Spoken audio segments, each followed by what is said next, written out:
this space and then the 2 adjoining gallery spaces.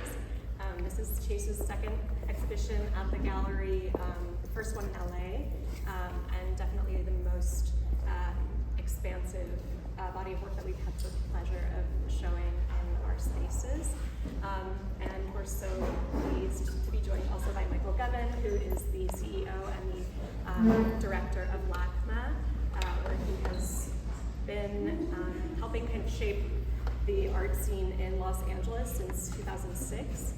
So it's incredibly special to host him here in LA with an artist who spent a very important period of time also in LA. So I'll just hand it off. There will be likely question and answer time at the very end if we have some time and energy for that. So join me in welcoming Chase and Michael.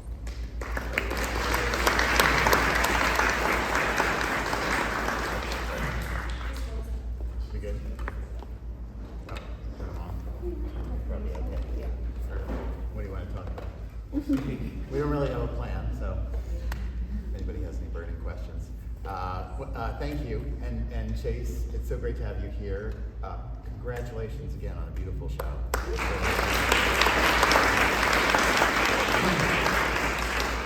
So we'll just take it as we go, but it's really a pleasure to have an opportunity to talk tonight because we've had several conversations over the years, and I kind of fell in love with your work early on, and then I was lucky enough to have a chance to spend some time together in the New York studio, the New York City studio, old studio, and then Chase, you've been working, we invited you on a whim, I think it was, I forget where we were, at an art fair or something weird, on a whim to come to LACMA and spend some time in residence at LACMA to work with our Pacific Islands photography collection. And you're kind of doing that now. We're going to talk about that later. But and we own work, and so it's and I got to see your show at SCAD. So a lot to talk about. Maybe just to is that not? You're not hearing it? No, we're good. You know what? Can I just okay, is that better? Can you hear me? All right, sorry. Thank you. All right, good. Maybe just to start the conversation, maybe we could start away from painting and talk about photography. Because even the painting behind us has a interesting relationship to photography, I would say, to that yearbook class picture or club picture or whatever else we have. And when I was in your studio, the other studio, I went through some drawers and you showed me some of the early work you had done in photography, thinking about photojournalism, and also looking at photographs and saving photographs, which is what led to this kind of residency idea. So I was wondering if you could talk a little bit about that, about your life in photography and your interest in photography. Yeah, gladly. I guess I'll back you on that one.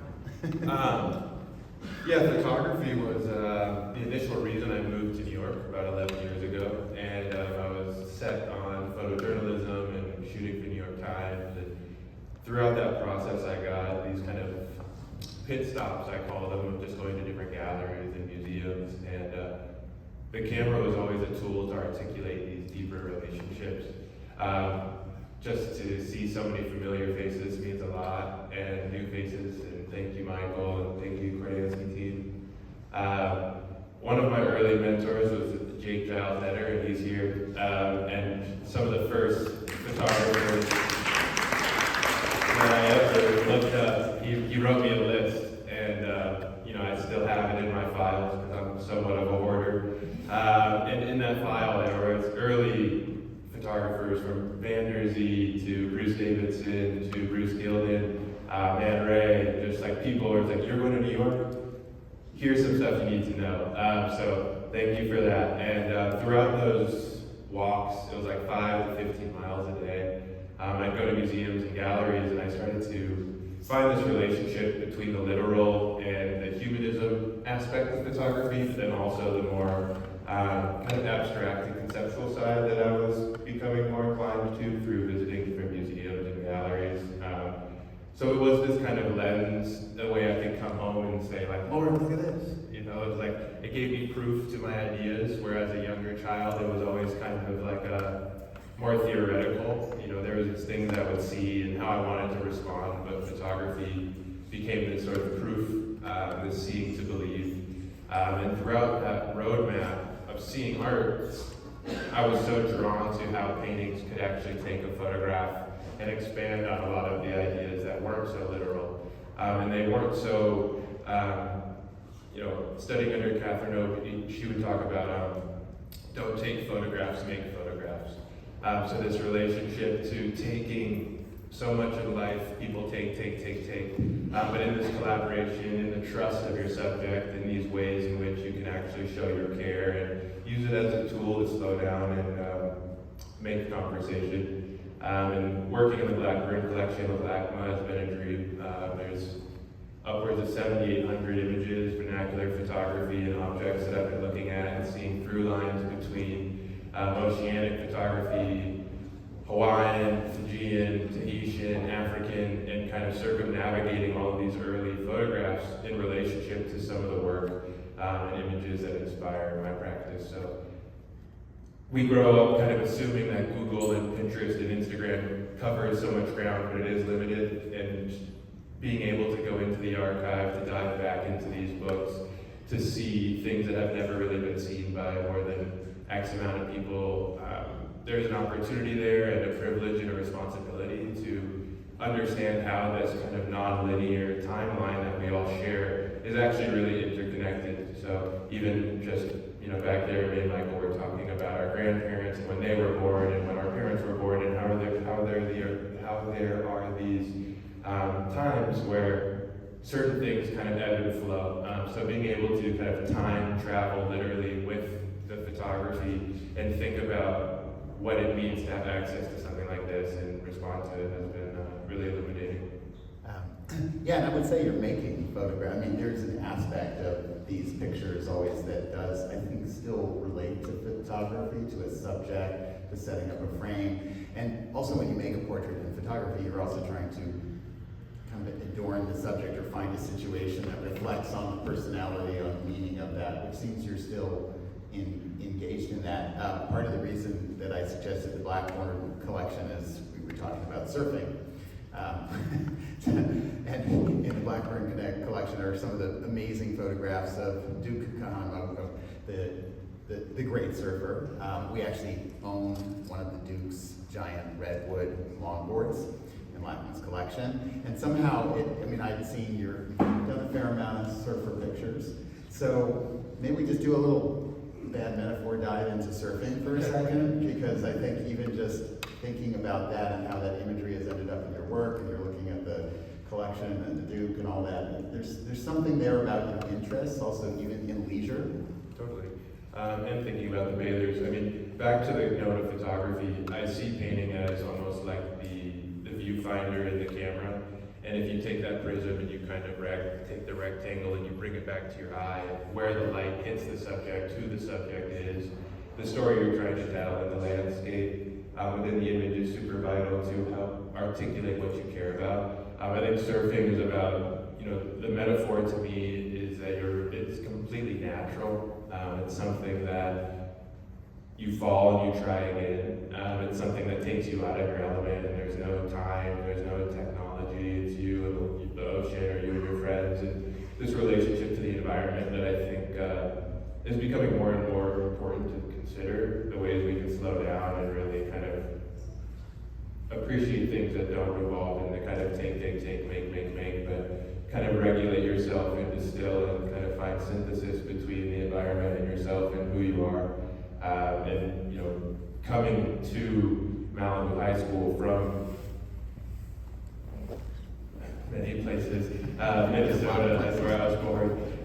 It was a very different world. So, from surfing and skateboarding and all these things that were very West LA, juxtaposed to football, basketball, kind of just meat and potatoes of sports. It was just like an assimilation tactic. I was born in Minnesota. I lived in about 8 different states. I went to about 8 different schools, and there was always a kind of survivalism and assimilation being a new kid, you have to find ways to make friends, and I think surfing was this thing that was so kind of out of left field, but all my friends were like, we don't play basketball, we don't play football, all the stats, those aren't important here. You need to watch these videos and you need to go fall down and get a little messy. So there was this relationship to wanting to make friends, but through that process, actually finding such a deep relationship to the environment and the ocean, and kind of understanding Los Angeles from the cars, the palm trees, the ocean, and these kind of symbolic relationships that meant a lot to me. So it's been a kind of an anchor in the way I've been thinking, in a relationship to seeing things renewed. It's not everyone has the opportunity to be near water. There's a deep history of displacement. I'm sure many of us just took the 10 freeway here, and the domain, and how Black Los Angelinos did live at places like Bay Street Beach, and how these people were forced to move, thinking about Bruce's Beach and near Manhattan Beach as well, and this kind of history of who's allowed to be near the coast and how it has a generational kind of coastal history. So everything I'm interested in, even from a young age, I would see the kind of multitudes of different faces within that. So the ocean isn't just like, oh, we're gonna go surf. It's like, who gets to do that? How special is it to do that? And how can I be a vessel for other people getting closer to the feelings that the ocean and surfing has brought me? Yeah, I mean, we're actually you're thinking about a new project that we're kind of helping a little bit on, thinking about how you might even make a monument to that situation, surfing, to Black family who might be surfing. I don't know if you're willing to say anything about that, but it's kind of comes out of your own, maybe, because you talked a lot about the meditative quality. It kind of saved your life at a point to be able to live in Malibu, like a couple blocks from where I live now. You were in a trailer with wheels. My trailer in the trailer park's fixed, but similar near the ocean. And it seems like it's really meant a lot to you. Yeah, I think, I put together this proposal with Creative Capital and thinking about ways to create a monument that did show people that the beach is for everyone, that you belong there just as much as the next person, and through that seeing to believe, I had walked the streets of New York endlessly, and seeing humans inspired me to try and find more of myself. I had gone to museums and galleries and seen artwork by Alma Thomas, Ben Andrews, Henry Taylor, Martin Puryear, endless artists that have changed my life, and staring in front of paintings, feeling things that were like watching Training Day, that were like listening to Tribe Called Quest, that were like watching Button surf in Hawaii back in the day. And it's like all of these relationships to life, they have an intersectionality that I find my practice can bring closer to the forefront. And I'm really interested in how we have to kind of navigate where you are, no matter what time in your life you're there. Meaning, I kind of make space for a younger self who did have to endure some of the coastal racism, who was aware that not everyone got to be by the beach, that did have to get the, you can't swim, and does your hair get wet, and you don't get sunburned, why are you putting sunscreen on? And as a 13-year-old kid, you're kind of like, oh yeah, what's up with that?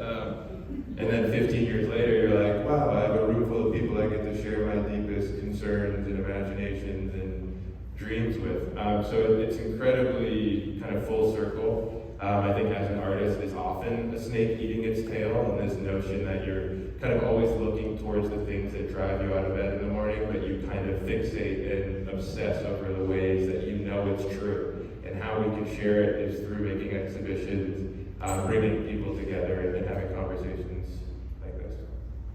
Yeah, so not to go too hard on the surfing, but also you talked about there's an aspect of the perseverance of being self-taught, but also school-taught. You went to Malibu High, but as you told me, you were mostly living on your own then. And I wouldn't necessarily go deep in biography, but you have a New York Times article that's kind of been an interesting part of people thinking about your practice, because your parents weren't exactly there for you, obviously physically and emotionally. And I think the New York Times article talked a little bit about the hybridism of your life between black and white, and maybe, and I know being in Los Angeles and surfing at that time in Malibu, just, you seem to find your path through that, despite a lot of adversity at home or lack of home, I would say. And it seems to have affected your practice in some way, both this hybridity between black, white, and also finding your own way yourself. Yeah, I think, it's like you have the person out there with you in the water that's like, this one's all you. Are you going to go? Are you going to go? This one's all you. And you look at the wave, you're like, I guess the respect to my friend matters more than my own life right now, so I'm going to go. And you just paddle forward and you trust your instincts and you know that, hey, I won't be held under for more than 30 seconds. And the representation of being a black surfer in the water, where you're often the only one, also has this kind of mirroring of things that are lacking and things that are missing in these areas. So I think the opportunity to kind of navigate the ways in which black and white clash in my work is literally from the coffee staining on white canvas, and also this show is really touchstones of different pieces of who I am, where I come from, what has been North Stars to who I'm becoming and what interests me in my work. So it does, the surfing one in the other room was directly in relationship to my friend, Brian Spunk, who's serving all the coffee tonight. He would have the magic key in Malibu down to Little Noob, and he'd take me down there and he'd be like, yo, this one's all you. And I'd be out there with him for hours with his dad or other friends, his brother, and the golden retrievers running on the beach, and you flipping over sea stars and poking sea anemones and things you didn't do in St. Paul, Minnesota.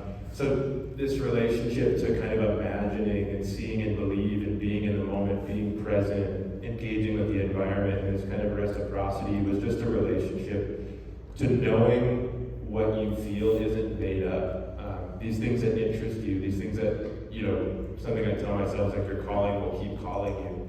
And I was having these deep feelings on the beach, just walking, cleaning up, picking up trash, surfing, skimboarding, and facing fears. So I think there was a lot of kind of double, triple, quadruple entendres, metaphors, and those are ways that I see the world as a kind of opportunity to see more out of yourself than the literal reality. So, the trying to articulate my upbringing right now, I think would be foolish. No, you don't have to go there. But I think the relationship to the ocean as a clarity, as the bather's notion, as a kind of historical sense of the beach, renewal, all of these notions and metaphors I think about a lot in my work and help drive painting and making decisions. Style on a surfboard is how you stand, how you look. Are your hands down, or are you flailing? As soon as like that looks terrible. So there's this opportunity to navigate style in my work that I found through skateboarding and surfing, and in these cultures where nuances of the in-between show up there, and then I can kind of extract them for me and who I am. So falling and getting back up, not being an untrained painter and not having the language to articulate what's going on, but not giving up on it because it was driving me. And now being able to navigate what my style is through that kind of trust in what excited me personally. So just trying to get closer and closer to a kind of internal truth, an internal spirit, and painting, being outside, being under the sun, liberating myself and not waiting for the kind of like, now do you feel free? Is the beach making you, there was no one that brought me to the beach, but I'm, steadfast working on ways where water safety can be a part of a byproduct of my work, or getting people to the mountain, go snowboarding, getting people to the beach to go surf. These are moments that change your life forever.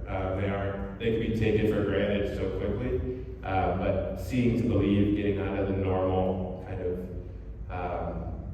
whirlwind of life allows you to come back a little bit more prepared and have a different clarity throughout that. So you talked about the betweenness and that ambiguity, also, black and white. So maybe we can talk a little about black and white. You skimmed by it in the paintings, which are very clearly, you leave the white of the canvas coming through. You've got the darkness, and you've got the cotton and the coffee. And you came to this as a way to kind of reconcile yourself, your thinking, histories, personal histories. So this duality, that being both and between, has really definitely been a key part of your whole work.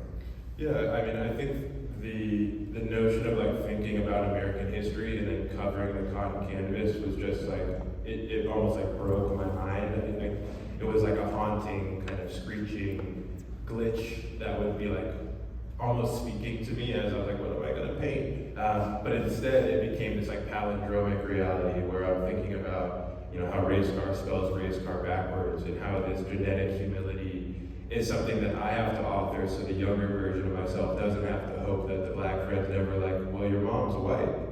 And that had happened a multitude of times, and I was like, word, there's something in that you don't know, and you don't know, and if I'm the tunnel with a torch and I'm walking towards the truth, like, this is what it looks like. So the black coffee, you know, thinking about extraction, the seed traded from Africa, something that makes you feel how coffee makes you feel, similar to watching black athletes, black musicians, entertainers, in this constant extraction, this constant pressure to perform, this constant kind of, you know, to quote Paul Mooney, it's like everybody want to be a nigga, but nobody want to be a nigga. So that reality, it's like you can look and you can point, but not everyone gets to live in that. And even the people that live in that, they don't always have a family or a kinship to feel supported by. So for me, I was interested in the ways where Barack Obama was half white, Malcolm X's mom was half white. There are these people that are such pinnacles in this monolithic black experience that everyone likes to talk about. But the in-betweenness, the nuances, how everyone is different, and none of this is a linear history.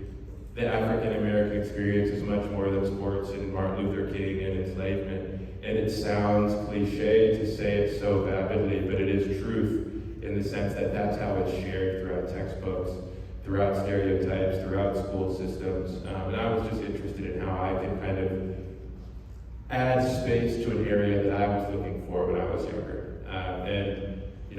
And find a way to find truth within this kind of sticky slippage cauldron of self, and just pull things out and examine it and look at it and circumnavigate it and walk around it. And through that process and research and development, realizing that there's so much that goes unspoken. I think Adrian Piper is one of the few artists that's even admitted it. Yet everyone loves to cloak themselves in blackness.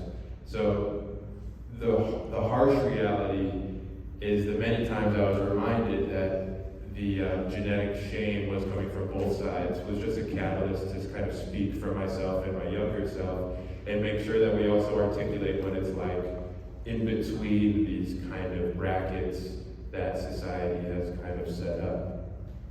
So there's a beautiful historical, personal, conceptual rationale for how you've done that, and it's so clear and beautiful, the cotton and the coffee, and leaving the space of the canvas, and getting into the darkness of that. But maybe just to take a little deep dive about that idea of nuance and subtlety. So everybody had a little coffee outside, but we're not just talking putting coffee on the canvas. You've taken this to an extreme level of nuance.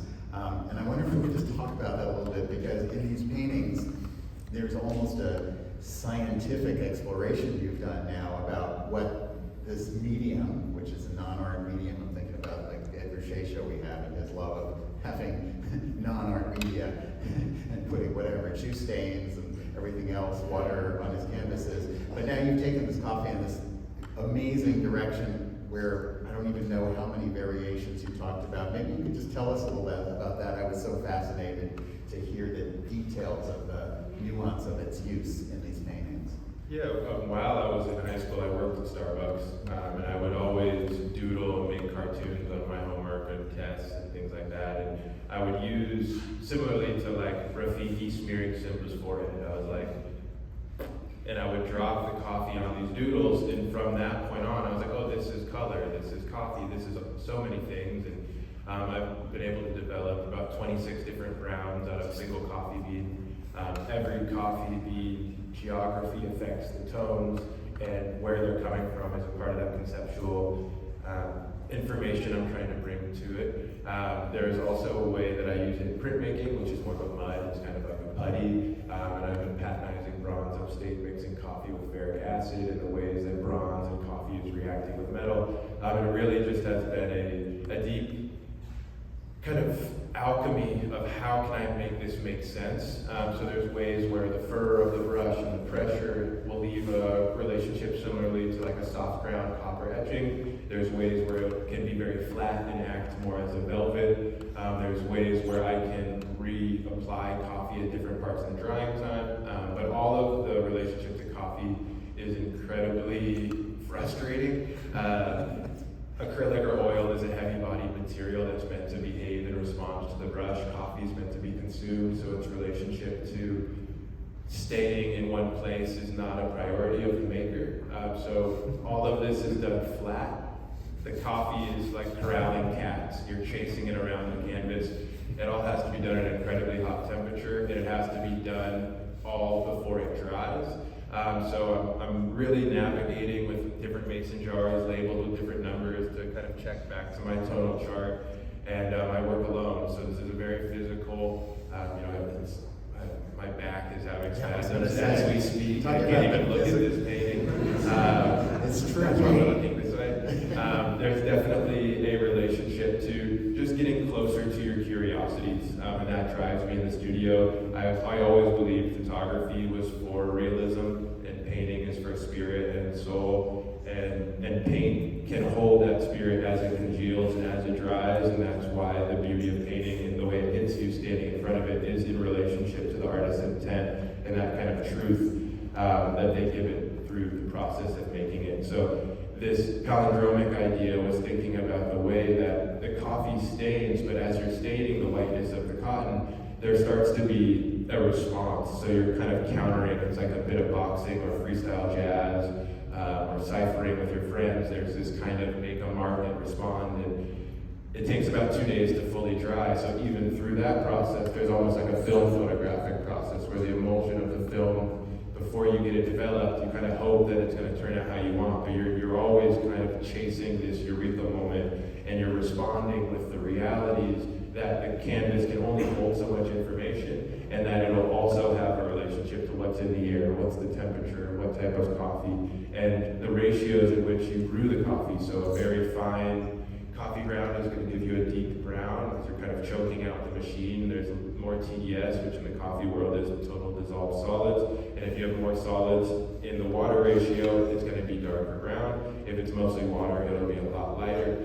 So similarly to spot metering in a black and white film camera, I'm always thinking about what areas of the painting should be the darkest, what areas should be the lightest, and how can color and texture, the kind of raking and striking and pulling and blending that happens live, also happen within the kind of conceptual sides. And something I always challenge myself to do is use all of my senses when I'm making. So seeing, feeling, touching, they're all in there to me.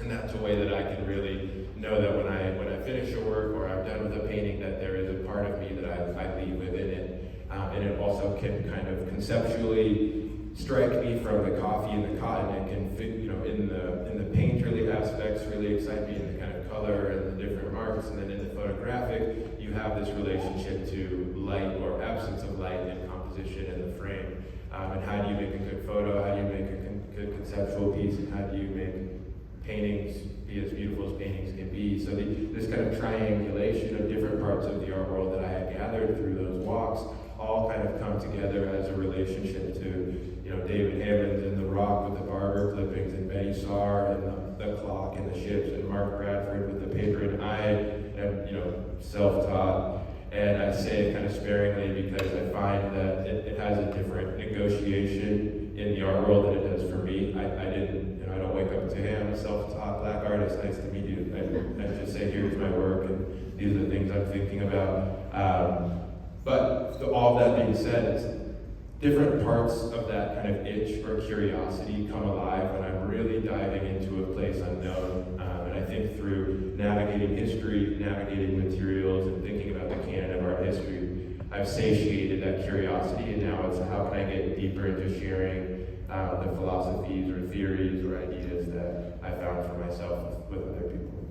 Yeah, I mean, I noticed that right away. Your photographic, scientific work really does help you with the way you use coffee and do that. But then there's this other aspect too. I mean, we can see all the subtlety in a painting like this, or any of the paintings, of all those different gradations of color. And as you said, it brings the world together, because depending on where coffee comes from and what's its history, all that's in the painting. And then there's a sort of, you said, backbreaking reality to painting, like leaning over your paintings. There's also this incredible aspect that because you leave the raw canvas, I mean, people would say this, you know, you can't really make a mistake. I know you can, but there's this quality of the paintings that because they leave the raw canvas and you have to leave negative space, you must have to get into a zone somehow to do that. And also I notice how, I mean, this is one painting where you see hair connects into dress, and the other paintings, the water, the surfboard, the sky kind of almost meld into each other. And you said you don't like to work with that many sketches ahead of time, so there must be some getting in the zone when you can do that. Yeah, I mean, I think a lot of that kind of pressure comes from these thresholds that you break through with scale. So, you know, so if you're working on a painting for X amount of weeks, months, and you know, there's a reality that you can't mess up. And I think in that notion of negative space, I'm someone who believes that that balance between positive and negative is always there in life. It's the yin yang. It's what makes sunny days great, is that you've seen rainy days. So that kind of negotiation of positive, negative, I think came from a negotiation while I was on those photo walks of seeing Lee Krasner and Helen Frankenthaler and Jackson Pollock and Clifford Still, and thinking about this whiteness as Avex and blackness as Henry Taylor, Kerry James Marshall, Charles White. So if I'm genetically thinking about the canon in which I'm interested in, you have the Charles White, you have the Clifford Still, and what did that look like? So if someone could be called genius for throwing paint on a canvas, I was catalyzed to think, what would it mean to use something that wasn't paint? What would it mean to make a mess in a different way?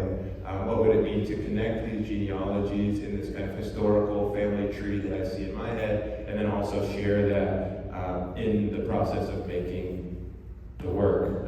There's an abstraction in that, there is a refusal in that, there's things that I can't even see that I start to see within the process of trying to navigate the negative and the positive space.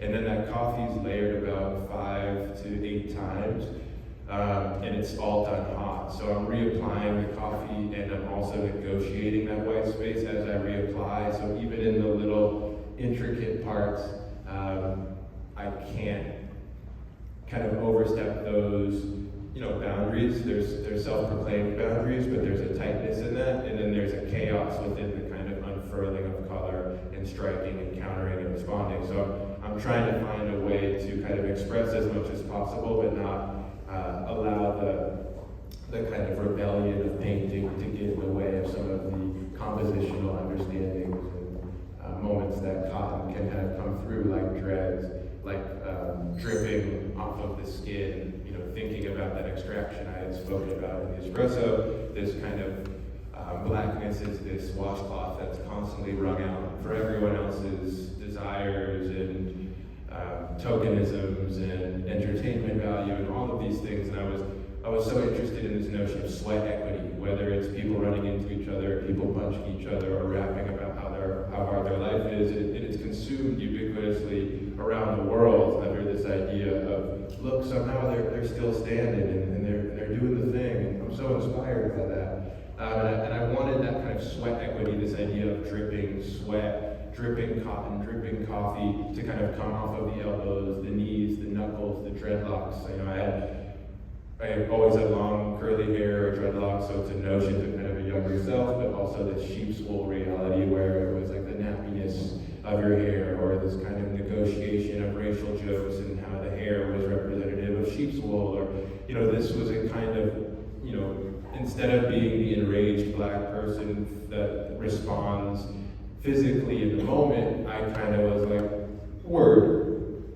put it in my pocket and get back to the studio and like find my maze or labyrinth of like, how can I get this off my chest at a later stage. So I was throughout moving so much and and not necessarily having that kinship. You know, I grew up with a single mom, she was white. My black family I wasn't super close with, I'd see them every few years. And, you know, through art I've been able to navigate all of these relationships.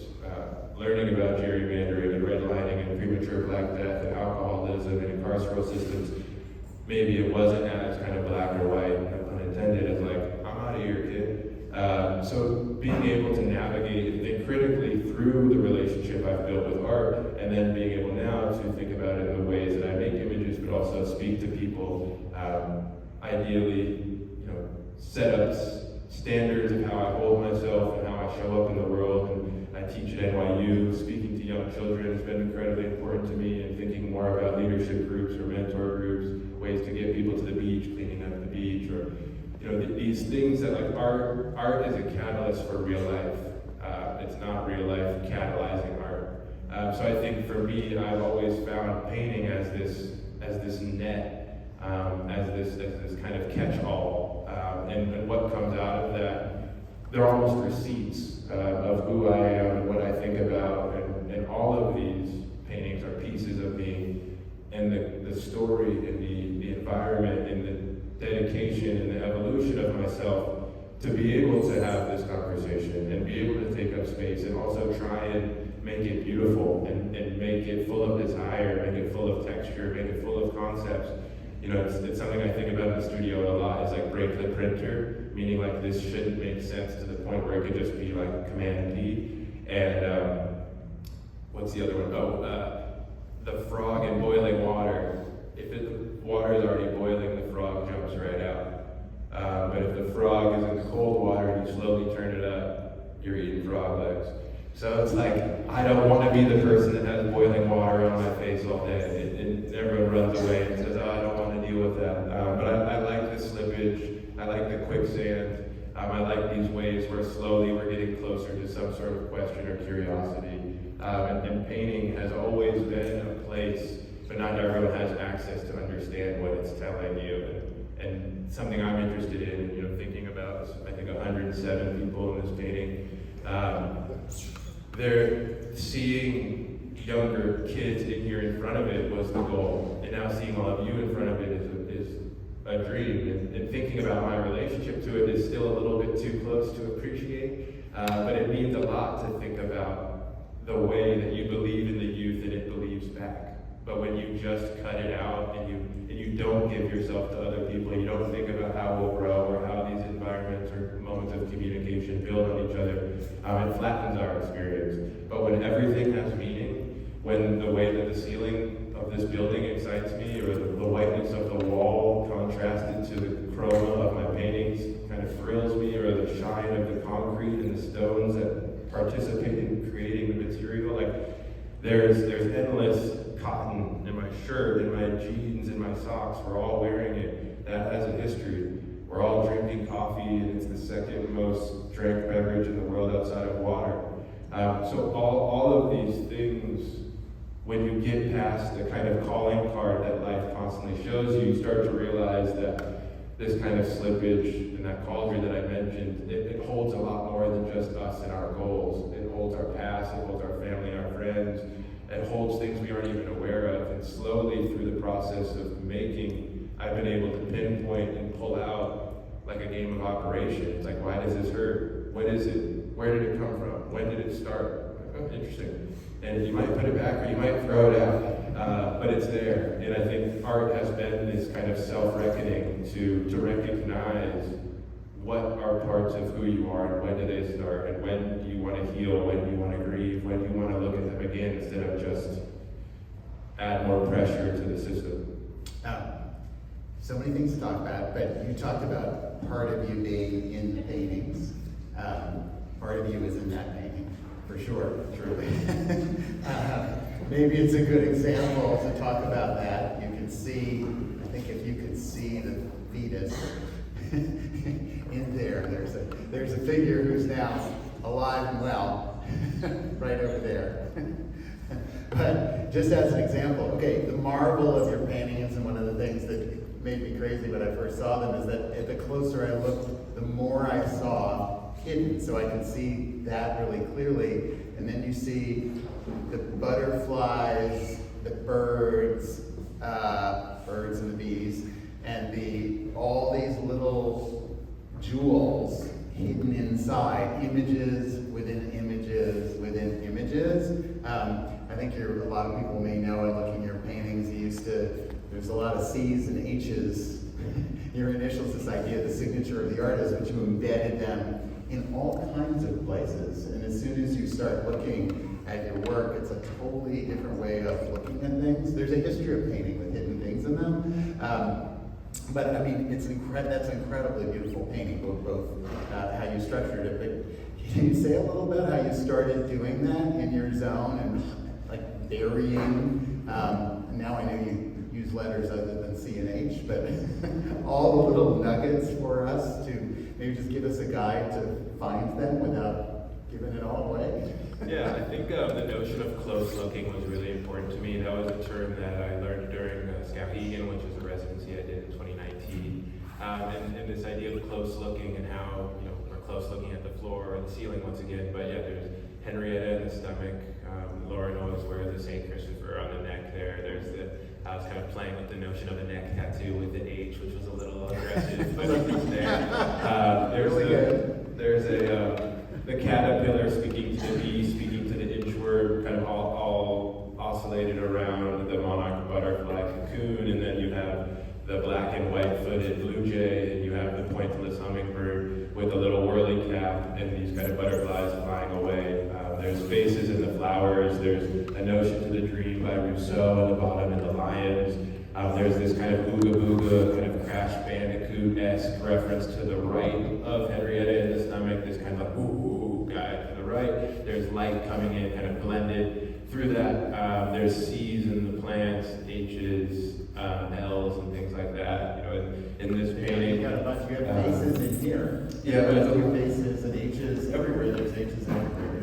Yeah, a lot of faces, kind of that gray guy over there, the purple vest or the shorts, this kind of figure here in the H. There's also a lot of accidental doppelgangers that come out because none of these people other than Lauren and my daughter are literal.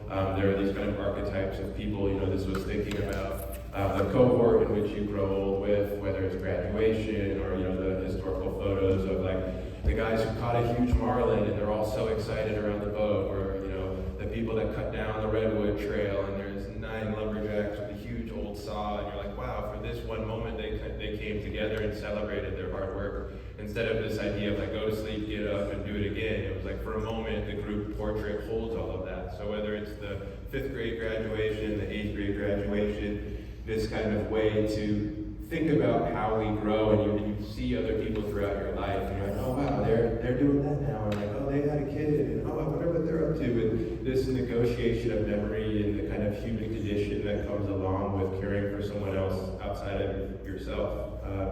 The hidden entendres were directly in relationship to layering in music that always excited me as a listener. Specifically rap music, the generation of Lil Wayne's mixtapes, so you can't not see double, triple entendres and everything. So this kind of way that the sun acts as the moon, acts as the sea, or the hair can represent white knuckling it. Knees growing, which was a kind of slap happy joke I heard a lot growing up. The way that kind of whiteness as acne interrogates all of the figures in relationship to their blackness being in question. And also it starts to show the physiological reality of the face and how faces are rendered. So this kind of whiteness as a conceptual paint, I try to navigate also as a compositional reality, but more so it's a way to kind of hide and play in this kind of conceptual fire of like when to add and when to stop. So it really is just being lost in a kind of labyrinth of who I am and who I'm becoming and what I'm interested in and what I don't like and what I love. And it just all exists within that. I love this mirror image of us and this painting. And maybe just as a last question to say, like, this painting, number one, super ambitious. Like, who paints 107 figures? And what drove it? Of course, we recognize them all, right? We recognize that person, the tall person, and the person who's wearing the shorts in a certain way. Just just to describe that interest you've had in these personalities and people and life, because even to say you were talking about your jeans and your shirt, there's a lot of fashion. Speaking of cotton in another way, there's a ton of fashion in your work. So I wonder if you could just describe a little bit more the ambition of this amazing, huge painting that you decided to make this summer. It took your whole summer, right? Yeah, this was also the last painting I made, which was a bad decision. I probably should have done it first. Yeah, garments to me are really interesting. You know, we all were inspired by people at a certain age that made us dress a certain way, whether it's a rock star or a lawyer or, you know, hey, one day I might grow up and be just like you. You know, that notion I really like in how we show up. I think there's a kind of Sunday's best. There was a kind of 1940s, 50s reality where I look at photos of my ancestors and how they dress themselves, and you know, the North Omaha photo of the men standing together in the kind of dandyism, different chroma-colored suits, was in a relationship to seeing images of my aunts and uncles that now wear, you know, gray sweatsuits. And nothing's wrong with a gray fit, but that's for at home. I believe when you go out, there's a relationship to trying to show up and put some, you know, respect on yourself and your family and what it takes to show up and be outside. The garments all changed because it was something that I found. You know, I was the kid that would lay out my clothes the night before school. Like I had my stuff folded and together, and I'd be like, oh, I'm gonna get this look off tomorrow, and like, we'll see how it goes. You know, like there was always this kind of belief system in clothing, and it's not so much like brand and material as it is like reference and inspiration. So for me, the way that the clothing can kind of bring out a time, but also bring out a self-respect, is similarly to how the hair and the dreadlock can bring out a self-love and a rebellion. So I'm always kind of thinking about a clash in my work. The tension of black and white, literally, in that kind of space between, is what hopefully the language could help articulate. But it is always trying to cover as much ground as I can in terms of my intent, while also still trying to leave enough space for that negative space to kind of breathe and help articulate some of the less articulable areas of the painting. So there's an element of abstraction that drives it. The ambition was like, I'm a sicko like that. I don't know. I thought it was like, ooh, what will this look like, and how can I get it done, and what will this do? And you know, I think all of those kind of questions were like a propeller on a boat in a way. It was like, get up, get to the painting, treat everyone as their own painting. What are they wearing? They gotta be different than the person next to them. And it was just this kind of rubric that I set for myself as a way to kind of work through a problem or work through a composition. I can't sing, I can't rap, maybe a little bit, but I can't play instruments, and I don't have X amount of money to make a movie, so I had gotten really interested in how a painting could actually do so much more than those spaces for me at the time. And a painting like this was a necessity because of the scale. I mean, because of the relationship to how many figures there were. So I was interested in how there's almost like a trompe-l'oeil idea in the scale of this painting, because in order to get almost all of the students in the image, it did have to be that long. And then it also was a kind of like leveling up within myself. I'm someone who very much believes life is about the challenges and the opportunities and the boss. And after you defeat the boss, like a video game, you go to the next level. And you just keep having new levels, new bosses. And this was a boss that I didn't know if I ever was going to take down. So it's this relationship of demanding more out of yourself. You know, there's a lot of things in the world that are very hard to do. And I don't want to be the person that lets painting take over this notion of like what I'm capable of doing and being. I just wanted it to be a receipt, like I had said before. I wanted it to be something that drove me, got me out of bed. And when the painting is, you know, like some of the smaller portraits, those kind of tackle a character development that I'm really interested in. Like, who is this person? What does he eat for breakfast? What does his mom do? Where does he live? The archetype, whether it's the silly guy or the class clown or the smart ass or the best dressed, like these were all just ways that people show up in my world. And gathering information as an analytical kid, this is like my kind of upchuck of all of that information. We'll go with new level, the boss. I just want to say it's a masterpiece, a tour de force of work and energy and thinking. We could spend an hour on that, but I think we're a little over time. But I'm here to say also, I got a call today we were discussing, so thanks to the generosity of one of our community members and his wife, Dominic and Ellen Ng. They told me today that they're going to acquire this painting for LACMA, so this painting will stay. So all of you, we're going to put a lot of time and think about it. So we're super proud to have your work in our collection, not only this one but others, and that you're working in the residency. And I just want to say there's a lot more to come. Not just this idea of maybe the surfing family sculpture, which we might see in LA. I know I went a little overboard on surfing, but it's like very meaningful for us here. This is just an example with your new studio, the space you have, the ambition and the thinking. I know you're going new places. I think you told me even you're listening, your mom told you didn't use pink, and now you're using a little more pink in your paintings. There's a lot of pink in the painting, so that's just a sign of all the new things you have to look forward to in your painting, and you're not done. And I think there's another boss out there to achieve and meet. And I just want to say, on behalf of all of us, just thank you for your work, for taking the time.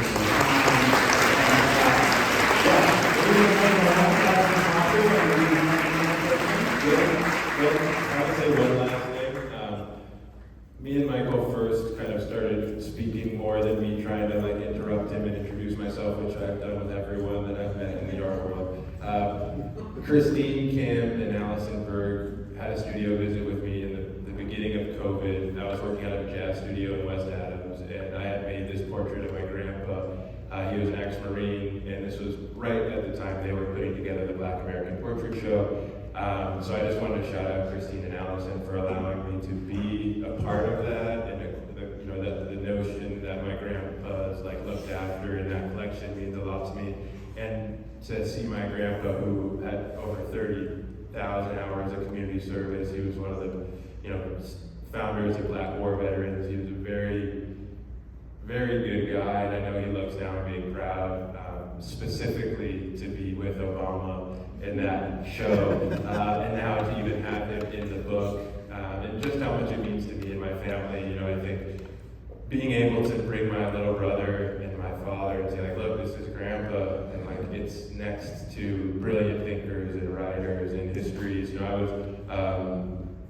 was the youngest person in that show, and I remember when I walked through with Christine, it meant so much to her that I was a part of it. So it's not just me making paintings that gets this done. It's people like you guys. It's definitely people like Michael, and it's people like Dave, Mike, and shout out Camila and Kelsey, the people that are in the nitty-gritty areas of this that don't get to shine.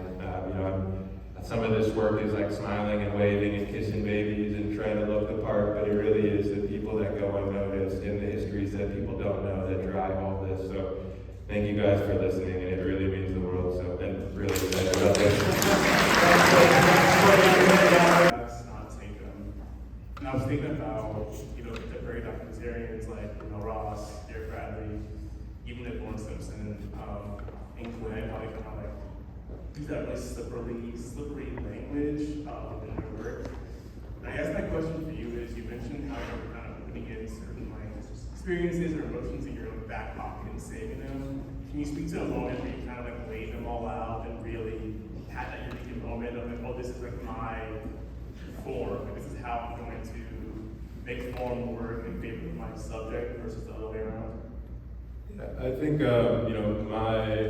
my mom loves horses, so there's a lot of this kind of mother as a majestic horse running free, and then me trying to wrangle her ass into some sort of normalcy. So there's that happening across the board. But I think more specifically to outside of the family, the lifeguard symbol means a lot to me. I'm thinking about the Black doctors that people wouldn't even allow them to work on them throughout history, as well as the places where Black people aren't stereotypically present, but are more than qualified.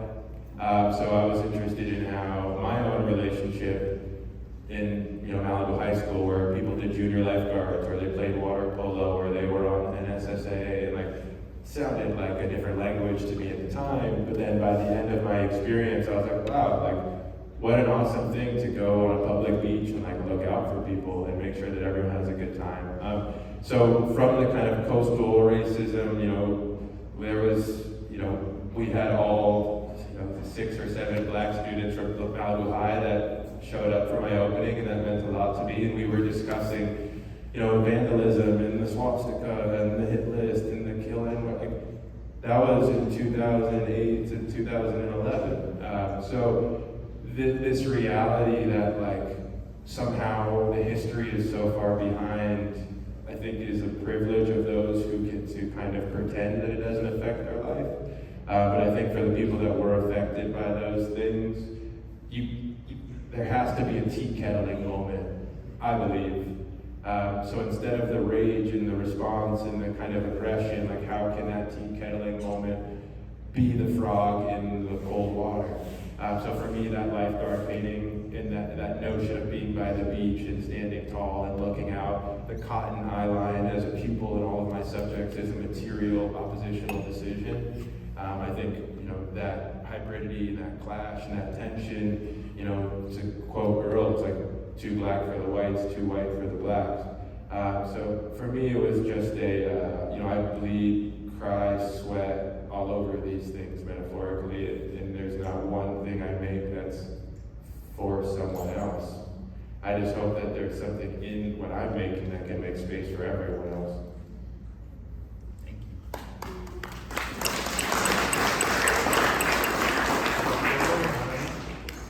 We have time for one more.